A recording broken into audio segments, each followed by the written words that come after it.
Good evening and welcome to tonight's council meeting for Tuesday, September 23rd. You will note that there are a number of councillors who, although are present, their computers are not hooked into the internet, and we are currently trying to get them online, but they are present. Start every meeting with our land acknowledgement, and said, as we gather here today, let us be reminded that the community in which we live, work, and play is situated on traditional, unceded Algonquin First Nation territory.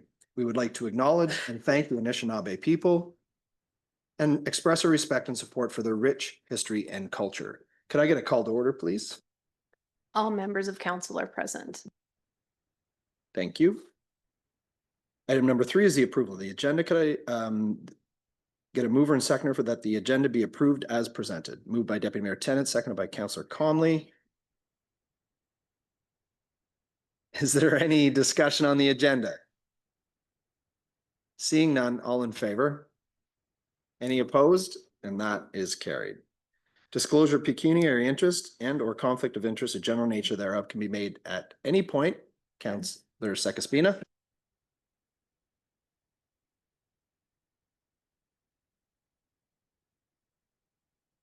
That's committee of the whole. Councillor Sekaspina, you can make it at that point during that meeting. Okay, thank you. And so you can make that now for this meeting or at any point by notifying the clerk.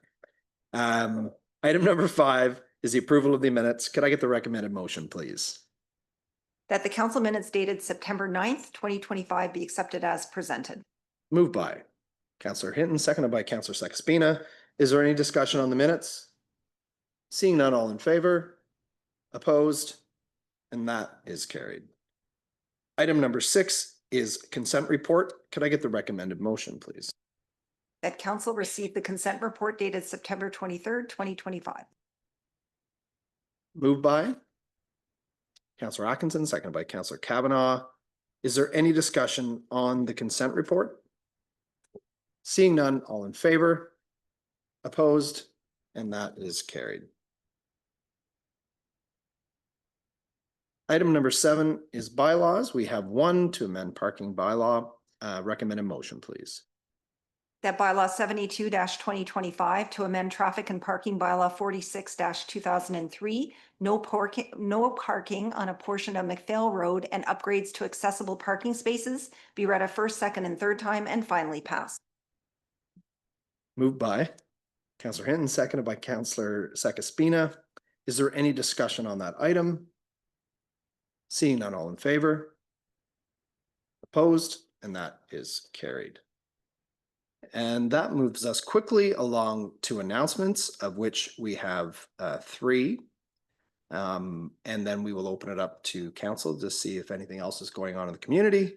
The 3 official announcements are Orange Shirt Day, National Day of Truth and Reconciliation is September 30th of 2025, obviously. Circular Economy Month for October, and Breast Cancer Awareness Month also for the month of October. Is there anything else from Councillor Sekaspina or Councillor Kavanaugh? Councillor Sekaspina, you go ahead. This Sunday at 2 p.m. at the Legion is a celebration of their new memorial garden. And Sunday at 3, they will be revealing their new veterans banners, which Wally Cook, who died last week, his banner will be revealed as well and be flying up in the air this year. Sunday, September 8th, British Home Children Day, and the bridge will be lit up red, white, and blue. Thanks, Stacy, and we're going to remember them all on that day. Thank you, Councillor Sekaspina. Councillor Kavanaugh, do you have anything?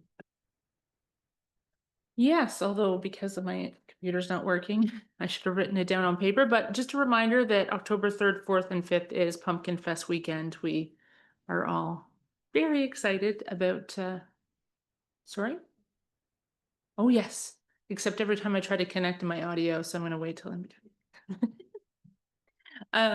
Yeah, Pumpkin Fest. So I encourage everybody to follow the event.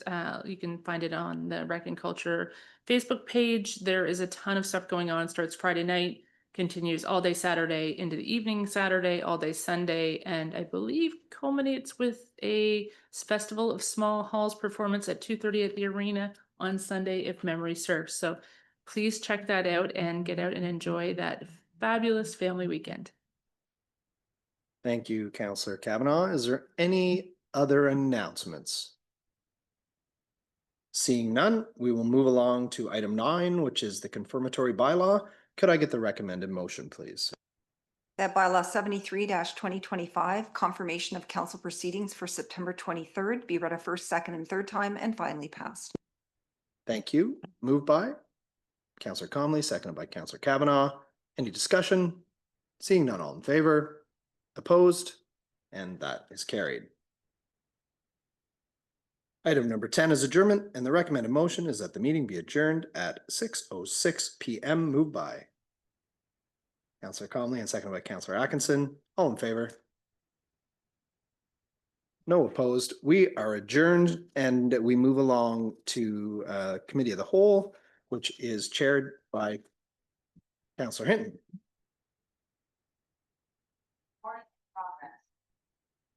Thank you, Mayor Randall. Just give Mayor Randall a second to come back. There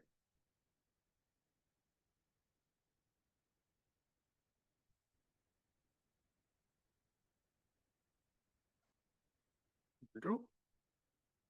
Welcome to the Committee of the Whole meeting for September 23rd, 2025. Call to order. I'll now call the Committee of the Whole meeting to order at 6:07 PM. Approval of agenda. The suggested motion is that the agenda be accepted as presented. Moved by Councillor Atkinson, second by Mayor Randall. Any discussions? All in favor? Any opposed? And that is moved. Declaration of pecuniary conflict of interest and general nature thereof. Are there any declarations of pecuniary interest or conflicts of interest in the agenda this evening? Councillor Sakashvina. On 6B for Franktown Road, as my son's have property on there. Thank you, Councillor Sakashvina. Anything else? Perfect. We'll move on. Minutes to be approved and received. The suggestion motion is that the Committee of the Whole minutes dated September 29th, 2025 be accepted as presented. Moved by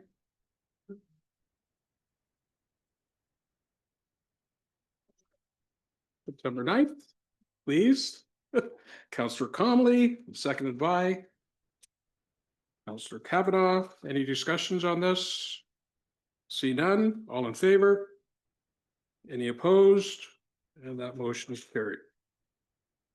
We are moving on to delegations. We have one presentation this evening from Armand Matti, Senior Transportation Engineer at Parsons, and he will be presentation of the water and wastewater rate study. Nope. It's the transit. Sorry. Nope. You got it right. Presentation of the not going to read this. That'd be real interesting, actually. Presentation of the final transit feasibility study. It's all yours. Please save me. Thank you.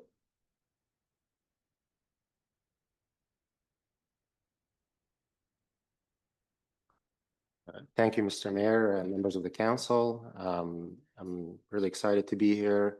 If you recall, we were here in May. We presented an interim council meeting, the transit feasibility study. We presented some high-level options to you at that time with some high-level cost estimates. We're here in the final presentation to present the recommended solution for Carleton Place and also provide you some estimates in terms of ridership as well as financial forecasts for the preferred transit feasibility study, and as well an implementation plan of how the service will be delivered and what needs to be done pre-launch and definitely after launch, what needs to take place.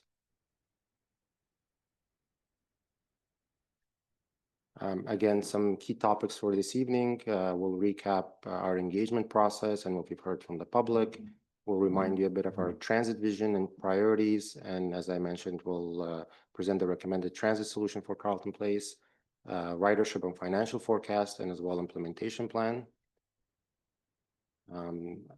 Again, just to go over the purpose of this meeting, as I mentioned in the previous slide, we're looking to present the preferred solution, get you some numbers in terms of financial forecast, and as well present how the service will be delivered for the preferred solution. To recap a bit in our engagement process, as you might be aware, was two streams, public and stakeholder technical engagement. So the first, our public engagement involved online survey, which ran for 2 weeks in February. We got quite a lot of responses. Over 860 people responded to the survey, which was great. Then we followed that in March with our technical stakeholder working group to get their feedback, their concerns, and as well their input to the transit feasibility study. Then you may recall we met here in May to give you an update on the study, and then we followed that by an in-person public information center in June 11th. To recap a bit what we presented at the Interp Council meeting in May, we looked at the transit alternatives. So we involved local and commuter.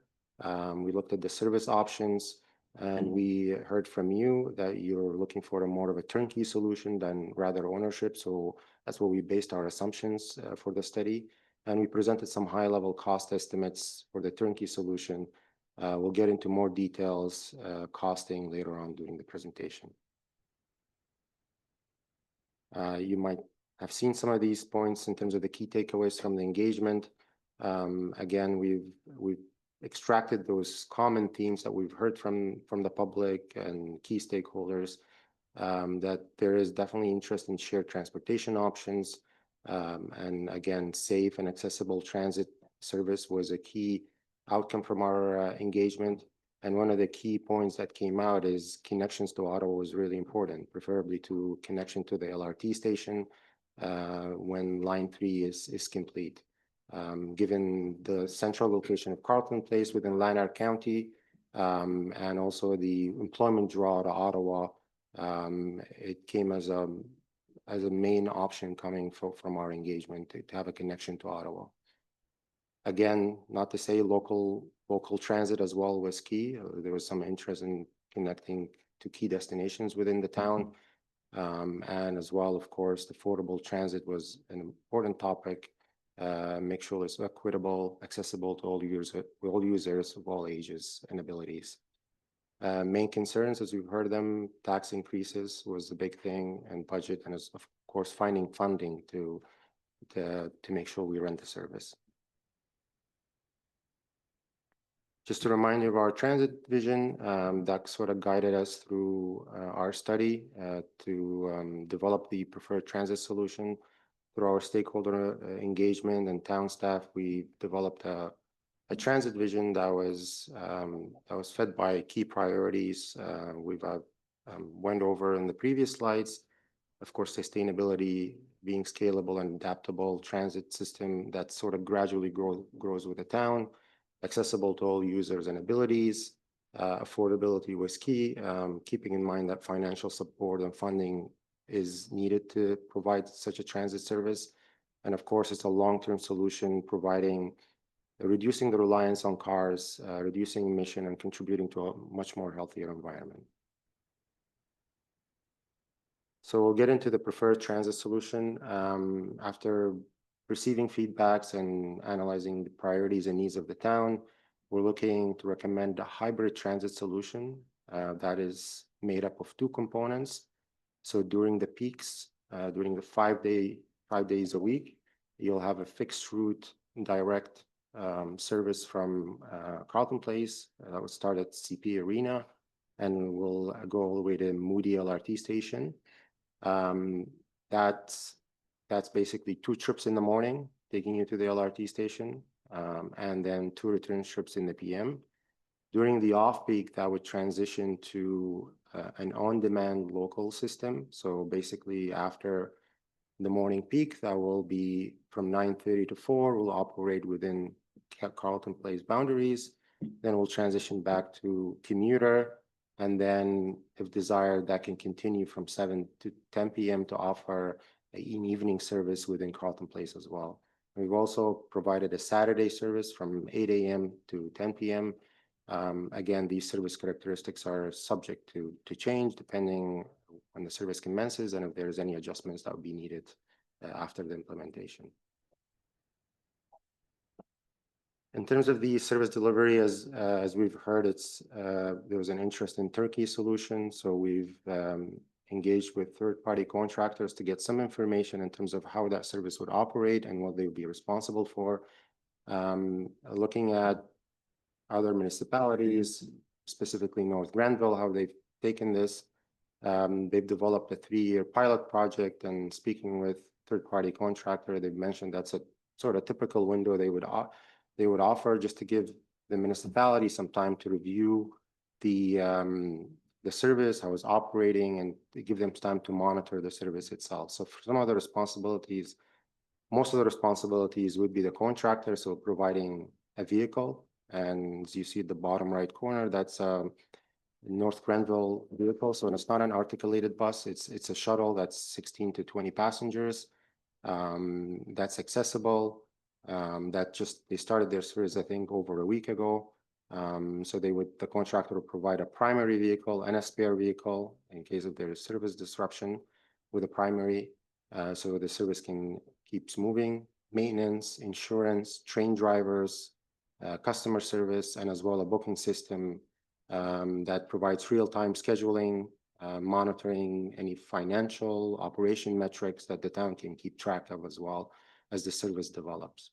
From a town's perspective, it is recommended to assign a town coordinator just to be that point of contact between the third-party contractor, the council members, and as well the public.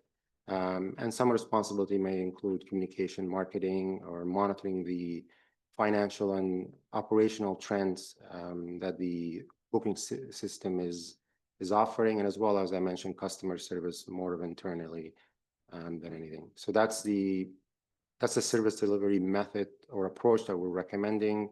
Again, that gives the town opportunity to leverage expertise from third-party contractors who have done this, that to kind of give them that optimal performance from day one. We'll get into in the next few slides in terms of ridership estimates. We've estimated our commuter transit ridership and also local separately. From a commuter perspective, we went back to first principles. So we're estimating our daily commuter trips based on the dwellings, so number of dwellings within Carlton Place, and that applying a standard vehicle trip rate. And we were able to get the number of vehicles generated within Carlton Place. And then we know by a census and also a survey how many people are actually going to Ottawa for employment. So we were able to get the number of vehicle trips. Now from there, we've made assumptions in terms of how much transit mode we can capture from those. How many people can we take out of the vehicles and actually use the transit service that we're offering.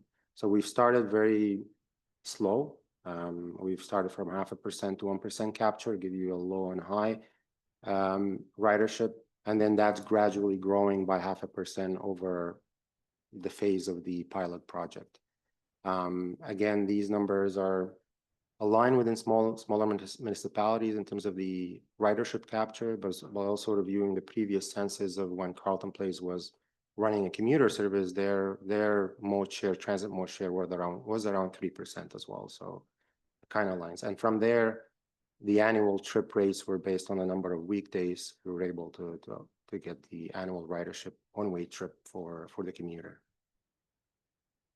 A little different for local on demand.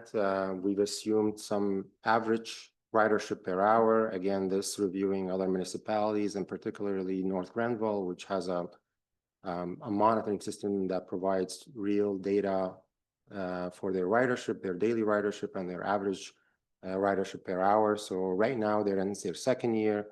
Their local is averaging about 2.5 to 3 riders per hour. So we developed based on that approach, and we've said, okay, let's start slow and slowly slowly we sort of gradually grow that over the pilot project. And we know our service hours for the locals, so we're able to determine the average daily and the average transit ridership based on the ridership per hour. And that slide just gives you the total of the ridership combined, local and commuter, throughout the pilot project. Again, we're doing great, and we're looking at the high end of the ridership throughout the year 1, year 2, year 3. And we're forecasting about 22,000 to about 31,000 riders in the last year of the pilot project. So we'll get into the financial number, how we structured our fare structure. So that's a potential way of structuring it for local and commuter. The local on-demand, we've structured this $3 per one-way trip. And that's again based on the geographic short distance within Carleton Place. So we've put that as a potential fare structure for local on demand. For commuter, it gets a little more involved because speaking with OC Transpo, the future Moody station, it's a fare paid zone, meaning the town would need to enter a fare agreement with OC Transpo to be able to access their bus loop. So any riders entering the bus loop would have automatically a transfer already paid that they can transfer seamlessly to bus or a train. So it's meant to speed up the transfer within the LRT station.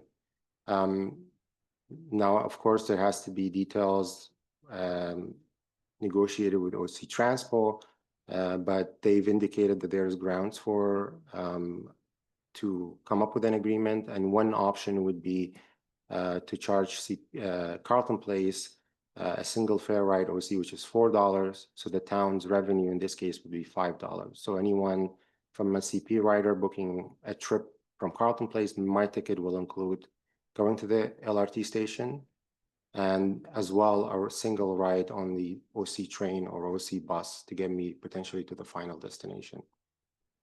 So that's one way we've structured this. Again, there is potentially ways to provide incentives and monthly passes and ticket bundles as well to encourage more ridership.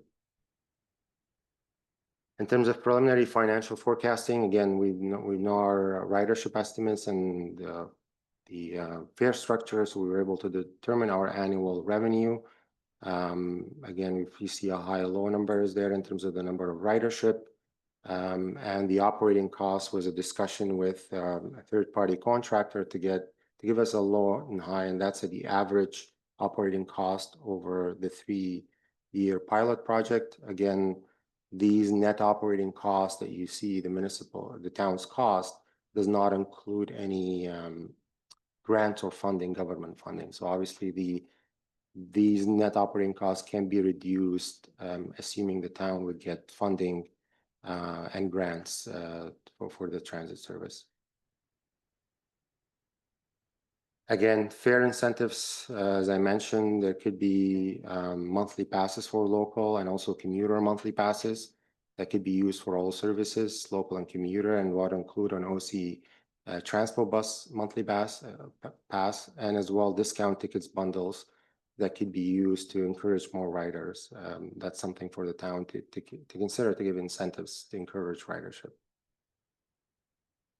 That's just a proposed pre-launch roadmap. So assuming it goes through council approval, then you're looking at the beginning of 2026 to get into to discuss fare agreements with OC and potentially look for funding applications and grants. And then you're putting an RFP to get your third-party contractor. And then obviously marketing communications are important to let them know the service exists and how they use it. Again, fare agreements with OC, depending where your destination is if that's a concern to the town, then there's definitely other locations to connect with OC Transpo that would not involve that, and then the fare would be just a $5 per trip. But that's just a rough schedule to give you, and that will give you service launch sometime in 2027. Things to be mindful of. Patience, building ridership takes time. Again, major decisions through this, if implemented, should not be made in the first year.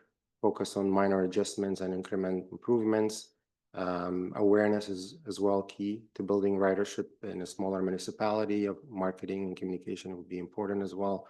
And continuously getting public feedback to make adjustments for the long-term planning and as well as service quality. And as I mentioned earlier, the provider would provide monitoring measures that looks at daily riders, the trip status of what are the rejection rates, what are the cancellations. So looks at the operating metrics, financial metrics, such as cost recovery, how much you're making from the revenue, service utilizations. And of course, there's that user experience where you continue to monitor surveys and communications and try to improve increments, small increments to make sure you're meeting customer expectation. And that concludes my presentation. So thank you for your attention and take any comments, questions.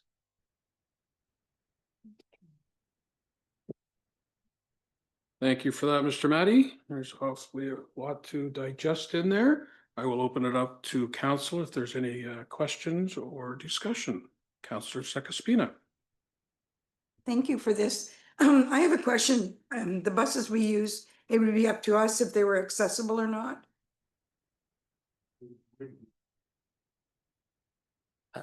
The provider we spoke to, they offer accessible buses. So North Grenville has 3 areas within the bus that are for wheelchair accessibility. So they're all low level that they can down and provide accessible for people who need it.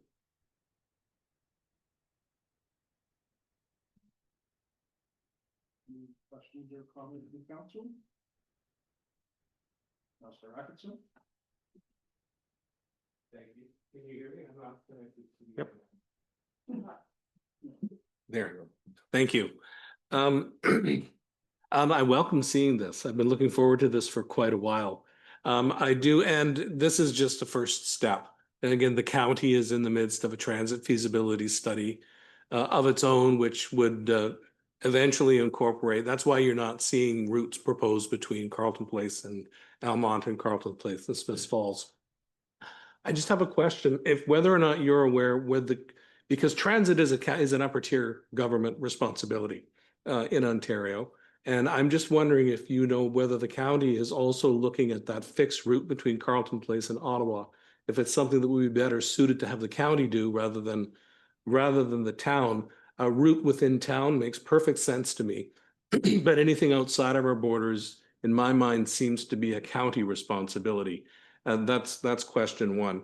Question 2, the fixed route in town that you're proposing, is it the same vehicle that would be doing the Ottawa runs during rush hour and then the local service outside? So if you rely on transit, how are you supposed to get to the arena to catch the bus to Ottawa during those peak hours? That's just a question I have about the gap.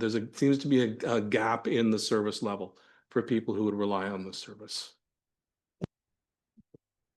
Thank you for the question. Through you, Mr. Chair. So for the first question, we met yesterday with the Lanark study team because they're a bit behind on us. I think they're forecasted to finish the study end of this year, and they were looking to make sure that there's some synergy between. I think for the express route to Ottawa, Carleton Place is the gateway connection to the city of Ottawa. I think it's definitely an advantage that there would be some synergy between them. It's a plus that you get riders from anywhere else, but funding should be shared. And that's where when the 2 studies finish, there has to be some synergy because you'll open opportunities to more funding because you're not looking at just Carleton Place, you're looking at the whole county. So definitely there's opportunities there, but we think it should be in starting at Carleton Place because it's central to where connection that connects Ottawa to the whole entire land. And it's a great opportunity because if this grows, then you could potentially have center station or somewhere, not even would be at CP Arena, could be somewhere at the highway commercial where you're bringing people over from other counties in to take the bus from there. So you're creating the hub. So definitely to answer the question, there is a synergy. I know we've provided an isolated solution, but we were in contact with them. And I think our recommendation should be some synergy once their study is done to kind of marry the two. The other question in terms of, I agree that there is a gap on that. The way North Granville started, they started with local and then they added a second vehicle to complement that, which is commuter, and then will operate off-peak. So that would be either drop off, people dropping off them at CP Arena, or driving where you would have to potentially allocate some parking spaces for transit users for them to park there and take the bus. So that's one option. But yeah, I agree. There would be a bit of gap in between in the peak periods, but there is opportunities to kind of, if service grows, then you can add a second vehicle or would be that connection, that gap filled. Thank you. Thank you. And yeah, I agree. It is early days for all of this, which is why I questioned the timeline that you presented, because we are going to need time to coordinate with the county and expand on that idea of having Carleton Place be the hub. I agree. We are the gateway into Ottawa, and having the opportunity of that jump off station here for the rest of the county would be great for our highway district to have something like that there. And the rest are all tweaks, but thanks for the report. Again, I'm very happy to see this. Any other comments or questions for the council? Mayor Randall? Thank you, Mr. Chair, and thank you for the presentation. I concur with Councillor Atkinson. This is something that we as a council made a priority when we first all got together in our kind of our strategic initiatives. And so it's good that we're moving it down the road, and maybe there is some learning to do from other municipalities. I have a question with regards to the graphic that showed the expenses and kind of what we could expect to bring in income in year 3. So there's a fairly large discrepancy. There's a $300,000 deficit if the model would be correct.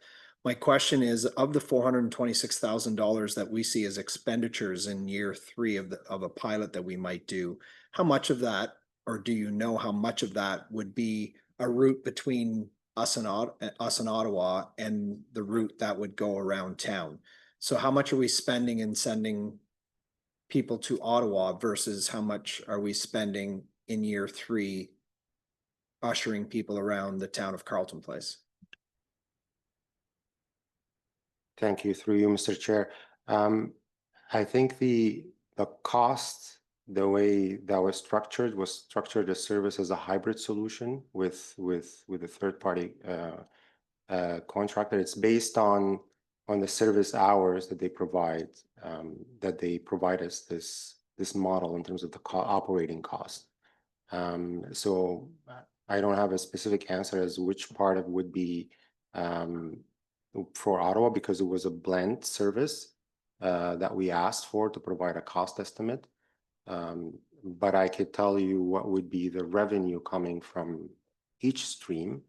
And I think it was a lot more. If we look at the 125,000 that would be in the year 3, about 90,000 would be from the commuter service coming from that.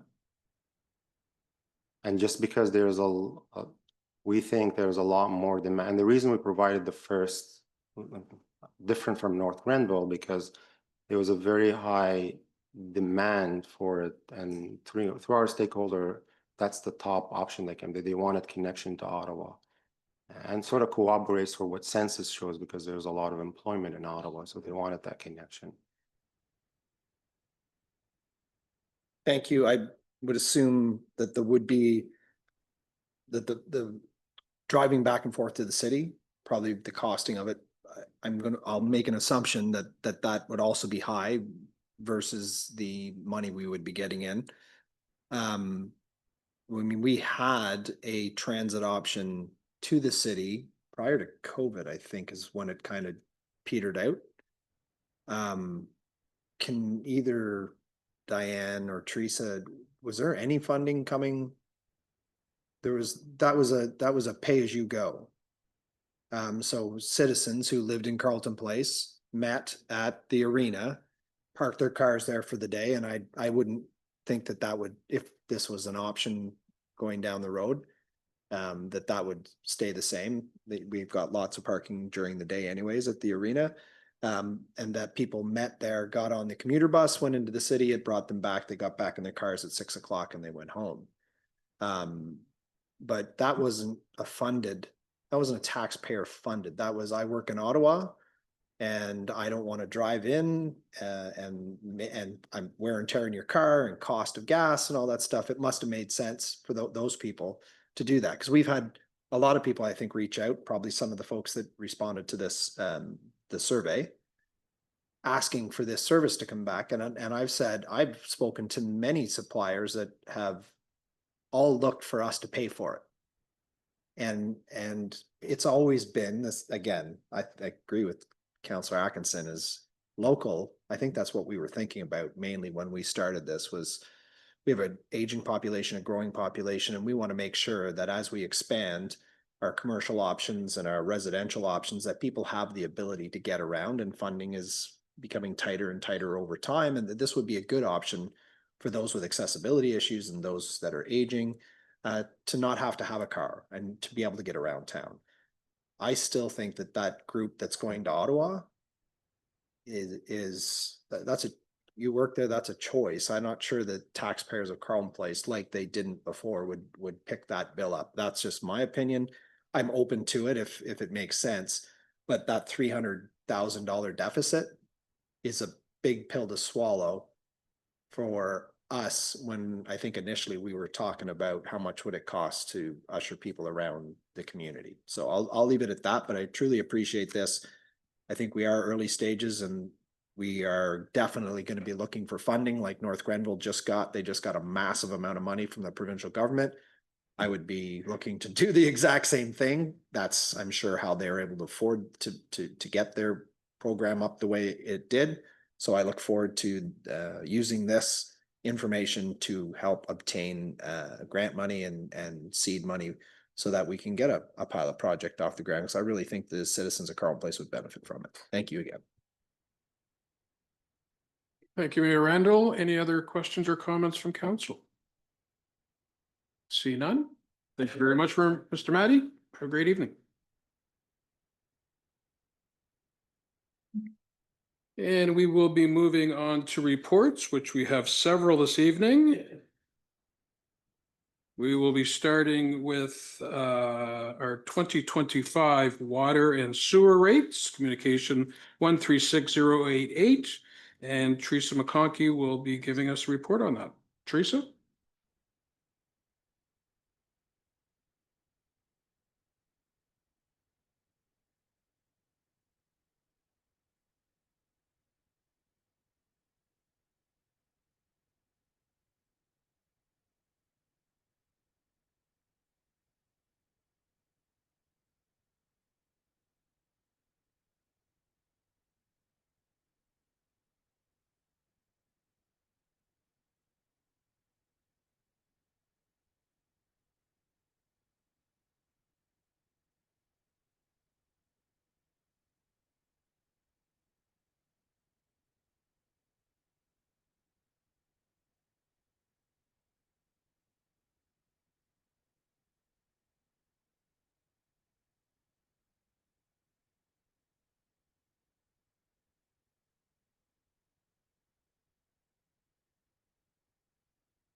Thank you, Mr. Chair. So just to preface I have a few slides. None of the information is new to council. It's directly from either our asset management plan, which you received in July, or the water sewer rate study that you received just last month. But given normally this time of year, I would bring you a water and sewer budget, but with strong mayor powers, we're now combining the budgets all together.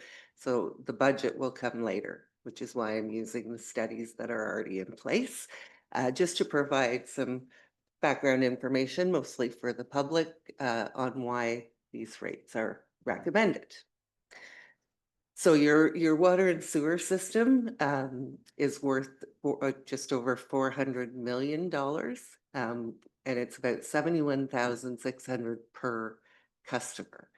That's your total investment currently. The water is 160 million of that, and the sewer is 245.6. From our asset management plan, we do condition ratings for water and sewer. They're based on age. So you can see with our mains, we have 45% that are poor or very poor. Doesn't mean the pipes are poor or very poor. It means that they're aging out. So we're going to have to replace them sooner rather than later. The water plant, of course, we'll have a much better rating once the expansion is done, and the water tower is in fair condition. The wastewater system looks pretty much the same. We have about 34% that's poor or very poor, and we're going to have to address within the next couple of decades. And then our pumping stations are slowly getting replaced, and there's a couple more left in 2026 to be finished, and then we should be in really good shape there. And again, the sewer plant will show in the good and very good coming up soon. So for life cycle infrastructure costs, this is our asset management plan. It's what we need to spend over the next 10 years to maintain the stuff we already have, not the stuff that's expanding for new growth, just the stuff we already have. So there's about almost $57 million worth of needed repair work or replacement work over the next 10 years. So for 2026, again, from our long-term financial plan for water and sewer, I've taken the 2026 forecast. We should have revenues up about 5% between growth and the proposed 1.95% increase that we're proposing. Expenses are up 3% for wastewater. Can't see my number. And 3% for water. And our debt for the centrifuge at the sewer plant is fully paid, so we don't have that expense anymore, meaning that we're going to have a reserve contribution of about $3 million. So again, this is all not growth related projects. This is the reserve contribution will be put in a reserve to fund the life cycle projects that I just discussed, fixing those water mains and sewer mains over time. And as you know, 400 million is a lot of money, so 3 million doesn't go very far. We need to save that up over the next couple of decades to be able to do that. In 2026, again, from the long-term financial plan, the plant major maintenance is clearly showing the 10 years. And Napoleon Street is part of a bigger project. And then we have to monitor Lake Avenue. So water and sewer rate proposal is the 1.95% as recommended by the water and sewer rate study that was presented by Watson last month. And as you've seen in my long-term financial plan for the last probably 4 or 5 years. So what that means is in 2026,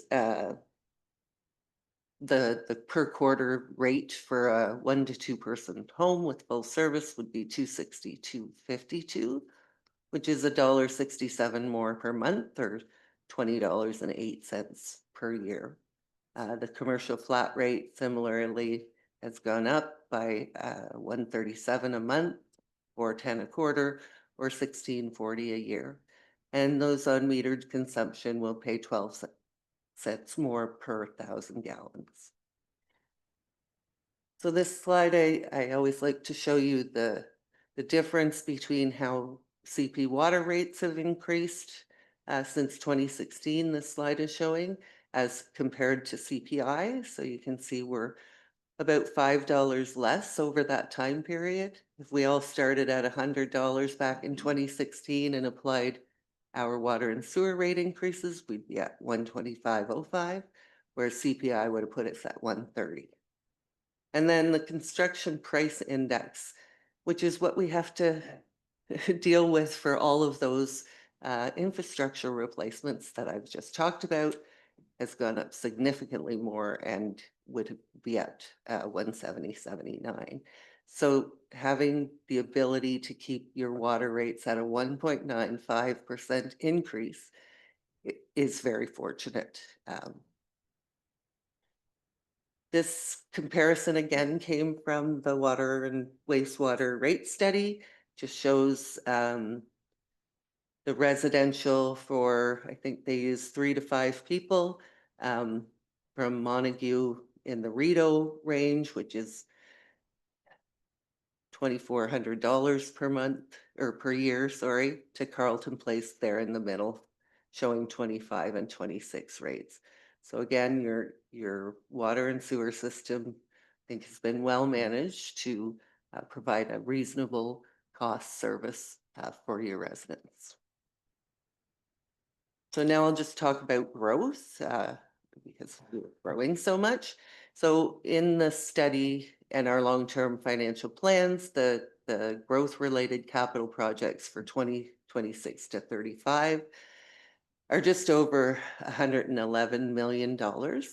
I just want to say that growth projects are not funded by current users. We did have a growth reserve built up from some charges pre-2018 when I got here that residents paid, and then some commercial charges that went away in 2022, I think. So that money was collected for the purpose of expanding the treatment plant, so it sits here as funding. The rest is grants, development charges, or debt, and the debt won't be funded by current users. It will be funded by future DCs. Just some information on the water and wastewater treatment plant expansions. We did a master plan in 2022. The environmental assessments for both expansions were done in 2023. Design was completed in late 2024, and we began to expand in 2025. So that'll be a multi-year project, and I'm sure you'll get many updates from our Director of Public Works. So again, the expansion piece of these projects are funded by developers, not current users. But in these projects, there are some life cycle replacements occurring as we're pulling things apart. Might as well get in there and do some maintenance. It has been put off for a number of years because we knew this project was coming. So that part is funded from normal current user reserves. And then I like to say this every year because more and more people wonder why we don't have meters. So if we were to decide that we were going to meter the entire town, the cost of purchasing and installing meters for every connection would have to be borne by the users of the system. It's the only way we get revenue. So that's who would have to pay for that. We'd also have to hire some staff or contract a service to read the meters every billing cycle. And the cost of capital replacement savings for those meters, so life cycle replacement. The fixed component of the bill would still be required. In other municipalities, you see their fixed portion going up and their variable portion going down. It's because variable costs are really limited to maybe the chemicals and removal of sludge. We still have the building, we still have all the underground. All of those things are fixed that we have to pay for regardless of how much water you use. And then third, because we all want to be environmentally conscious, the rate of consumption is actually not shown to be significantly impacted by a metering system. If you compare FIR data, it confirms that. And I'm just looking for a motion to, I think you'll read the motion. Thanks, Teresa. I will put the suggested motion on the floor. The council passed the 2026 bylaw regulating water and sewer rates based on a 1.95% increase in the rates and the changes identified in the treasurer's report dated September 23rd, 2025. Can I get a mover and seconder on that? Deputy Mayor Tennant, Councillor Sekaspina, and I will open up the council for any questions or discussion for Teresa. Deputy Mayor Tennant. Thank you. Thanks for the presentation. Not much of a question, really. Just I really liked a few years ago when you showed a slide showing that the foreseeable future would be increases of only 1.95%, and we were able to lock into that. It takes so much pressure out of these discussions that I can't say enough about how great that was. So thank you for that. Any other questions or discussion from council? Mayor Randall? Can't pass up the opportunity to do it. Deputy Mayor Tennant just did, which is say thank you. I know this is a lot of hard work has been put into this. I think it's anytime we charge, and that seems what we always seem to be doing, is increasing rates in some form or fashion. I'd remind everybody that everything we have in the town is paid for by the taxpayers of the town. Any decision that we make, any pipe we put in the ground, whether, unless it's new, of course, as you laid out, and that we realize that every time we come back to the well and ask for another 1.95% or 3% at tax time, that it hits all of us, and including folks in our community, some which are having harder and harder times keeping up with those rate increases. And but when I look at the chart of all the other communities and where we lie in there, there's communities below us that are not charging as much as we might be right now, that I think in the near future are probably going to surpass us very quickly. And it's because of the decision-making processes that had led for decades moving back. We have always spent